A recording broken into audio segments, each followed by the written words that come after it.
Hola, ¿qué tal? Los saluda su amiga Fátima. Qué bueno que nos acompañas en este primer episodio. En este capítulo hablaremos de temas básicos de macroeconomía. Comenzamos. Antes que nada debemos saber que la economía es una disciplina compleja que busca comprender cómo se asignan los recursos para satisfacer las necesidades de la sociedad.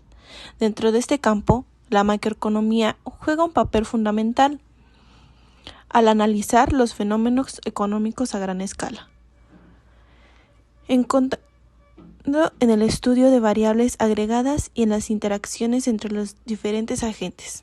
La macroeconomía se encarga de analizar el comportamiento de la economía en su conjunto, considerando variables como el crecimiento económico, la inflación, el desempleo, la inversión, el consumo, entre otros. A diferencia de la microeconomía, que se enfoca en las decisiones individuales de los agentes. Esta rama aborda las interrelaciones entre estos agentes y cómo influyen en los resultados a nivel nacional o global. Su importancia radica en la capacidad para proporcionar una visión panorámica, permitiendo comprender los factores que determinan el bienestar de la sociedad en su conjunto. Al estudiar las tendencias macroeconómicas, es posible identificar patrones, prever crisis económicas, formular políticas públicas adecuadas y promover un crecimiento sostenible.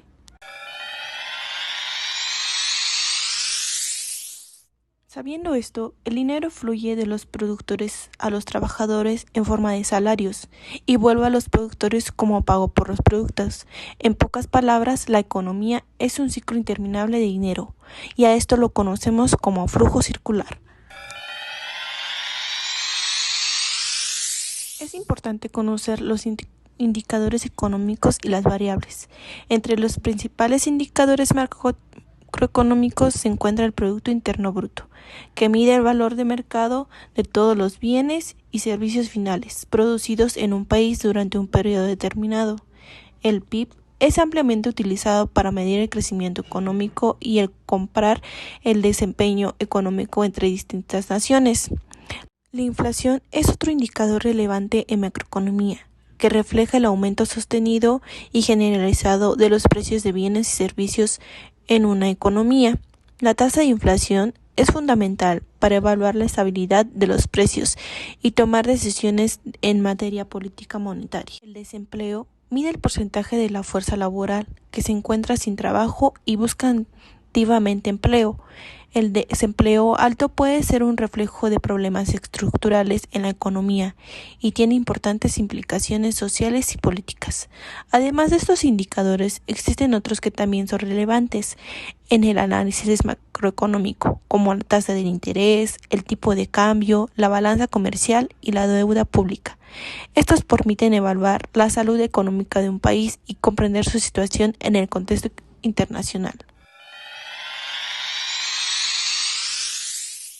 Al saber las variables económicas, nos damos cuenta que la situación económica de un país no es uniforme. Esta experimenta diversas variaciones a lo largo del tiempo, que puede ser de carácter ascendente o descendente, de acuerdo con el dinamismo que se refleja en sus principales indicadores económicos. En tal sentido, se da origen al ciclo económico, que se define como las fluctuaciones por las que se transita una economía durante un periodo determinado, ya sea de corto, mediano o largo plazo. Comúnmente, el ciclo económico suele dividirse en 4 fases: expansión, auge, recesión y depresión, determinadas según el ritmo con el que las personas y empresas desarrollan sus diferentes actividades económicas. La fase de expansión y auge corresponden a los periodos ascendentes del ciclo. En estas, los individuos cuentan con mayores recursos para satisfacer sus necesidades, por lo que se eleva el consumo de los hogares y en consecuencia la producción de bienes y servicios. La prosperidad de las actividades comerciales que se sitúa durante dichas fases hace posible que se generen nuevos puestos de trabajo, aumentando así los niveles de empleo dentro de la sociedad y mejorando el bienestar de la población en general. Por otro lado, las fases de recesión y depresión forman parte de los periodos de descenso del ciclo económico. Se caracterizan por una contracción notable de actividades económicas. En estas etapas, los individuos poseen menos poder adquisitivo, lo que se refleja en una disminución en la demanda de bienes y servicios. Esto trae como consecuencia que las empresas reduzcan su producción y demás proyectos de inversión, incrementando consigo los niveles de desempleo y provocando una cierta caída de la economía. Para hacer frente a esto, los países implementan estrategias que les permiten provocar o desacelerar alguna de estas fases. Entre las estrategias utilizadas se encuentran la política monetaria y la política fiscal. El impacto del ciclo económico puede ser beneficio o inestabilidad de las diferentes actividades económicas y cuyo control o magnitud con la que puede afectar a los diversos agentes o sectores económicos es especialmente afrontada por el Estado. Factores que podrían obstaculizar el crecimiento económico de México, de acuerdo con la opinión del analista y representantes de empresas. De manera recurrente, el Banco de México consulta a representantes de empresas y analistas económicos sobre los tres principales factores que, en su opinión, podrían obstaculizar el crecimiento económico de México en los próximos 6 meses. La recopilación de la información entre los representantes de empresas y los analistas se realizan respectivamente mediante la encuesta mensual de actividad económica regional y la encuesta sobre las expectativas de los especialistas de economía del sector privado. Los factores se clasifican en 5 grandes grupos: gobernanza, inflación y política monetaria, condiciones económicas internas, condiciones externas y finanzas públicas. De acuerdo a la información de marzo de 2019, los factores se clasifican en 5 grandes grupos: gobernanza, inflación y política monetaria, condiciones económicas internas, condiciones externas y finanzas públicas. De acuerdo a la información de marzo de 2019, los factores que podrían limitar el crecimiento económico que reciben un mayor porcentaje de menciones por parte de las fuentes consultadas en ambas encuestas son aquellas relacionadas en la gobernanza, que se muestra en la gráfica 1 al interior de este grupo. Los problemas de inseguridad pública fueron mencionados con la mayor frecuencia, tanto entre representantes de empresas como entre analistas, seguido de la incertidumbre política interna. Además, desde una perspectiva de mayor plazo, los problemas relacionados con la gobernanza han venido tomando mayor preponderancia, tanto para analistas como empresarios, lo cual se puede corroborar en los mapas de calor que se muestran en las gráficas 2 y 3, donde una mayor intensidad en color rojo representa un porcentaje de menciones más elevado, así como la evolución de los porcentajes de respuesta que representan los gráficos 4A y 4B. Una porción importante de representantes de empresas señaló el aumento de precios de insumos y materias primas como uno de los principales factores que podrían obstaculizar el crecimiento, lo que influye en que el nivel del agregado del grupo de factores relacionados a la inflación sea el segundo en preocupación para este grupo de encuestas. Por su parte, los analistas económicos destacaron en segundo lugar los factores vinculados con las condiciones económicas internas, lo cual asociaron con mayor frecuencia a la plataforma de producción petrolera.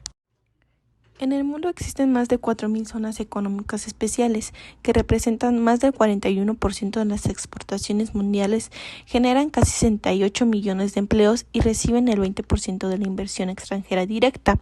Con visión de largo plazo, el Gobierno de la República asoció la creación de las zonas económicas especiales a través de una ley que constituye un parteaguas en el desarrollo económico y social de México. Las zonas económicas especiales impulsarán la actividad económica en el sureste del país, brindando la oportunidad a ambos mexicanos de contar con empleos competitivos y mejores condiciones para sus familiares. Esto contribuirá a cerrar gradualmente las brechas de desigualdad entre las regiones y establecer sólidas bases de desarrollo económico. Con un esfuerzo coordinado entre los 3 poderes de la Unión, el Gobierno federal, estados y municipios, la Convención Intersectorial dictaminó como zonas económicas especiales a Puerto Chiapas, Salina Cruz, Oaxaca, Lázaro Cárdenas, Michoacán, La Unión Guerrero, Coatzacoalcos, Veracruz, Dos Bocas, Tabasco y Progreso, Yucatán. Conocemos como sector primario, secundario y terciario de la economía a la manera como se clasifican las actividades económicas de un país o de una sociedad. Claro que toda actividad económica es muy importante porque permite obtener medios para cubrir necesidades en la actividad económica. Primero se produce o se transforman los recursos para volver producto, luego se comercializan y finalmente se consumen. Por lo tanto, en la economía hay actividades económicas que se clasifican en el sector primario, otras en el secundario y otras en el terciario, pero todas son necesarias para cubrir las necesidades de consumo de los seres humanos. ¿Pero qué es el sector primario? El sector primario se refiere a la actividad a la cual el ser humano se dedica a la extracción de recursos naturales para que sirvan posteriormente como materia prima para producir otros bienes o los consuma directamente como alimentos. Los principales sectores primarios de la economía son minería, explotación de los recursos forestales, pesca, ganadería y agricultura. Por su parte, el sector secundario es el sector en el cual se realiza la transformación de los recursos naturales o las materias primas para convertirlos en productos que serán usados para cubrir necesidades de consumo. Finalmente, el sector terciario es el que se caracteriza por producir productos conocidos como servicios, que aunque no son específicamente bienes tangibles, igualmente ayudan a cubrir necesidades de las personas. De los servicios más importantes podemos mencionar las actividades financieras, de transporte, comerciales y cualquier actividad que realicen los profesionales como los médicos, los maestros, los abogados, entre muchos de los que se puedan listar. Como hemos visto a lo largo de este episodio, la macroeconomía es útil porque nos permite analizar la mejor forma de conseguir los objetivos económicos de un país, como por ejemplo hacer crecer la economía, conseguir la estabilidad de precios, fomentar el empleo y la obtención de una sustentable y equilibrada balanza de pagos. Es todo por hoy en este episodio. Nos vemos luego.